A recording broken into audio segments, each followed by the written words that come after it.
Olá, tudo bem? Bem-vindos ao Mundo Cultural. E aí, você já ouviu dizer sobre o termo Inferno de Dante? Com certeza já, né? Ele já apareceu em filmes, jogos e em diversos outros meios da cultura pop. É por isso que, no intuito de trazer mais conhecimento a você, vou explicar de uma forma breve o que é esse tal inferno que Dante Alighieri criou. Então vamos ao que interessa. Bom, para começar, vamos falar sobre o autor. Dante Alighieri nasceu no século XIII, em Florença, e foi um grande poeta, político e escritor que ficou amplamente conhecido por sua obra intitulada A Divina Comédia, um conjunto de 3 livros que deu origem ao famoso Inferno de Dante. A Divina Comédia é um poema de viés teológico e épico da literatura, escrito no século XIV e dividido em 3 diferentes partes: Inferno, Purgatório e Paraíso. O poema ainda possui 3 personagens principais: o próprio Dante, que é a representação do homem, Beatriz, que é a representação da fé, e Virgílio, que é a representação da razão. Essa saga se inicia com Dante, no meio da floresta da perdição, onde existem 2 caminhos de saída, porém o mais fácil está bloqueado por 3 feras. É então que chega Virgílio, um poeta da antiguidade, e ajuda Dante, guiando-o através do caminho mais difícil, que passa pelo inferno, purgatório e paraíso.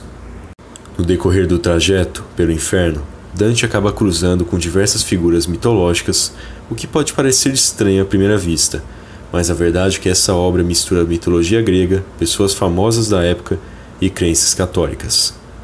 O interessante é que Dante descreve um inferno em espiral que vai descendo em círculos, sendo ao todo 9 estágios. E em todos esses círculos estão almas em castigo, sempre de acordo com suas ações em vida. Dessa forma, os primeiros círculos são para os que cometeram pecados mais leves e por isso os castigos são mais brandos. Quanto mais se avança nos círculos, mais pesados os castigos ficam. Logo na entrada do mundo inferior, ainda antes dos círculos, Dante e Virgílio dão de cara com aqueles que foram omissos, ou seja, nem fiéis nem rebeldes a Deus, no chamado vestíbulo dos ignavos. Essas criaturas são aquelas que Deus desprezou, mas o inferno também não quis. Como castigo, elas devem ficar nuas, sendo eternamente picadas por moscas e vespas. Para separar esse vestíbulo do início dos ciclos do inferno, Dante colocou em sua obra o rio Aqueronte, que pertence ao inferno de Hades, no qual o barqueiro Caronte faz a travessia das almas. Enfim, agora falando sobre os ciclos. O primeiro é o limbo. Nele se encontram as pessoas que não tiveram a chance de serem batizadas, e entre elas está o próprio Virgílio. Essas almas que se encontram no primeiro círculo não recebem nenhum castigo, porém não terão a oportunidade de conhecer Deus. Só estão ali. No segundo círculo se encontram os luxuriosos. Como se deixaram levar pelos prazeres carnais enquanto viviam, essas almas têm como castigo serem arrebatadas continuamente por ventos e furacões que representam o vício pela carne. Nesse círculo também é possível encontrar Minos, que foi rei de Creta enquanto viveu. Segundo a mitologia grega, após a sua morte, Minos, Eaco e Radamento foram nomeados os juízes das almas. De acordo com Dante, Minos é quem decide para qual círculo o pecador será levado. O terceiro círculo é o dos gulosos, e esse aí tenho certeza que entraria muita gente. É nesse círculo que se encontra Cérbero, o cão de 3 cabeças da mitologia grega. Lembrando que Hércules teve que enfrentar essa figura mitológica em seu 12º trabalho. Segundo Dante, ali os que cometeram o pecado da gula são arrebatados continuamente com chuva de granizo e neve, enquanto Cérbero os laceram e devoram aos poucos. Assim, os que gostavam de comer acabam virando a comida. Irônico, não? O quarto círculo é o dos avarentos. O guardião da entrada desse círculo é Pluto, deus da riqueza, filho de Deméter na mitologia grega. Nesse local, o castigo dado às almas é empurrar eternamente grandes e pesadas pedras que representam suas riquezas acumuladas e que poderiam ter sido usadas de forma benéfica, mas não foram. Pelo trajeto, eles vão se insultando. É quase como o castigo de Sísifo. No quinto círculo se encontram os irados. Nesse círculo se encontram aqueles que cometeram o pecado da ira, e como castigo, essas almas ficam mergulhadas se autoflagelando nas barrentas e sanguinárias águas do rio Estige, que também era um dos rios do reino de Hades na mitologia grega. No fundo do rio, sem permissão para subir, estão os rancorosos. Então, para você que guarda rancor de alguém, olha aí. Uma curiosidade é que foi nesse mesmo rio que Aquiles foi mergulhado ainda bebê por sua mãe, que deixou somente o seu calcanhar de fora das águas. Antes do próximo círculo, vem um muro de Dite, e a única passagem possível é uma porta que se encontra fechada, além de ter que lidar com demônios que ficam tentando impedir a passagem. Eles ainda dão de cara também com a Medusa e com as três Fúrias, criaturas que torturam as almas pecadoras no inferno dos gregos. Entretanto, Dante consegue passar. No sexto círculo estão os hereges, e lá, como castigo, os pecadores que não creem em Deus e Jesus Cristo são sepultados em túmulos flamejantes. É aqui que podemos observar melhor essa mescla que Dante faz entre o cristianismo e a mitologia grega.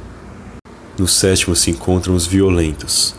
A entrada desse círculo é guardada pelo Minotauro e o espaço é subdividido em 3 subcírculos. No primeiro ficam os que foram violentos com o próximo, sendo mergulhados nas águas ferventes do rio Flegetonte, que é mais um dos rios de Hades. As águas desse rio são compostas pelo sangue das pessoas que eles maltrataram, e nas margens, centauros flecham todos aqueles que tentam fugir. Tenso, né? No segundo estão almas que foram violentas consigo ou com seus bens. Por não terem respeitado seus corpos em vida, elas perdem a posse sobre eles, tornando-se árvores. Até que seria um castigo tranquilo, se não fossem as Hárpias, monstros híbridos da mitologia grega, tendo a forma de mulher e pássaro.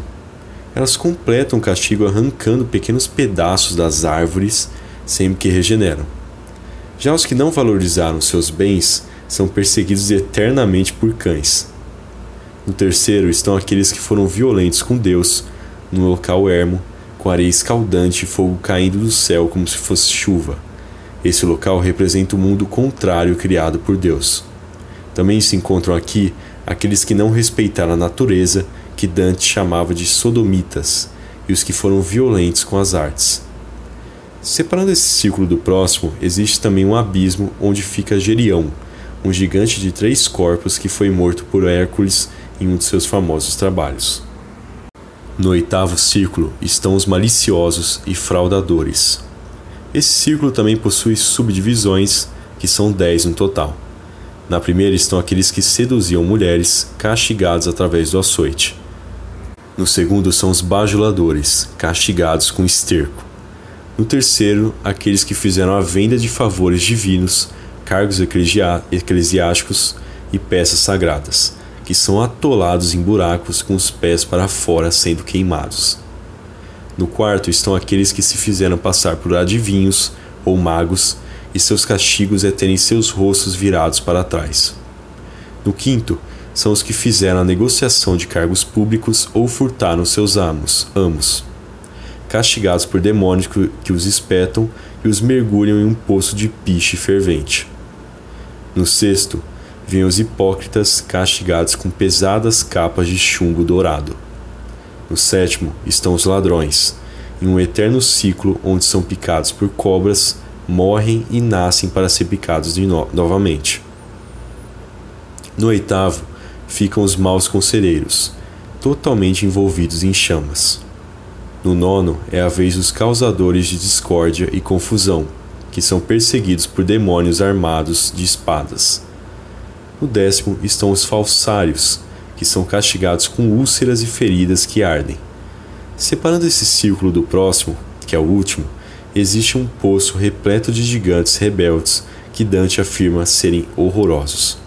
Entretanto, mesmo sendo asquerosos, eles foram gentis com os 2 personagens, Dante e Virgílio, levando-os até o outro lado do poço. E por último, o nono círculo, que se encontra os traidores. Nesse último círculo encontram-se os traidores, para quem o diabo reservou um castigo bem peculiar: gelo. Aqui os pecadores se encontram com gelo até a cabeça. Esse círculo também se subdivide em 4 partes menores. Na primeira, denominada de Caína, em referência a Caim da Bíblia, os que traíram seu sangue estão mergulhados no gelo até o peito. Na seguinte, denominada de Antenora, os que traíram sua pátria ou seu partido estão mergulhados no gelo até o pescoço. Na terceira, a Ptolomeia, os que traíram seus amigos e pessoas de seu convívio ficam somente com o rosto para fora do gelo, enquanto suas lágrimas congelam os olhos. Por fim, a Judeca, em referência a Judas Iscariotes, os que traíram seus benfeitores ou senhores estão totalmente cobertos pelo gelo.